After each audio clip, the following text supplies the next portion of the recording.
With NPD reports and official earnings reports from Nintendo for Q1 fiscal year 23, we now have some sales data from Mario Strikers Battle League, but some of these sales figures got me wondering if Next Level Games should have made Luigi's Mansion 4 instead. So let's take a look at some critical and commercial data to get a better idea. On the commercial side of things, Luigi's Mansion 3 was also the third best-selling game of the month when it was released back in October of 2019. However, there's one massive difference. Luigi's Mansion 3 was released on October 31st, which means that it placed third overall for the month with just 1 day of sales accounted for.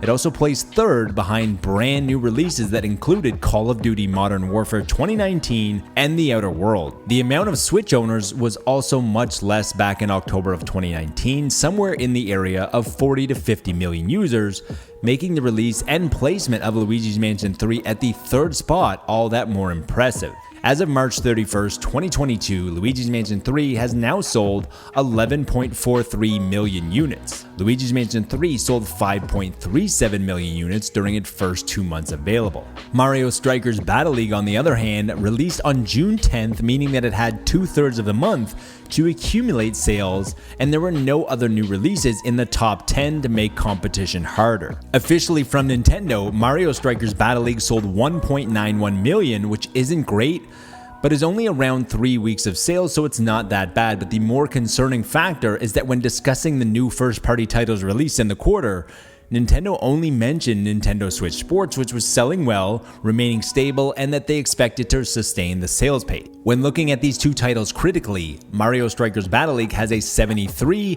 and Luigi's Mansion 3 has an 86. Historically, most Mario Strikers titles haven't performed overly well commercially or critically, but that isn't the case for Luigi's Mansion.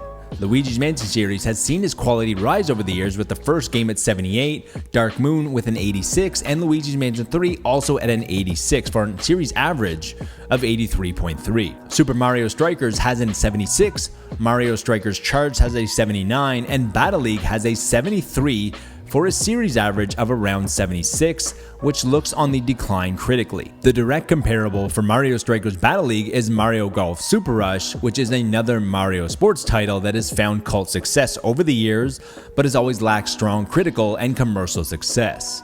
Mario Golf Super Rush was released on June 25th, 2021, about a year before, scored a 70 average, very similar, and sold 1.34 million units during its first earnings report, which consisted of about a week. In the following full quarter, it sold another 600k, and then another 320k the following quarter, and finally another 90k in the final quarter of fiscal year 22, for a total of 2.35 million units sold in its first year.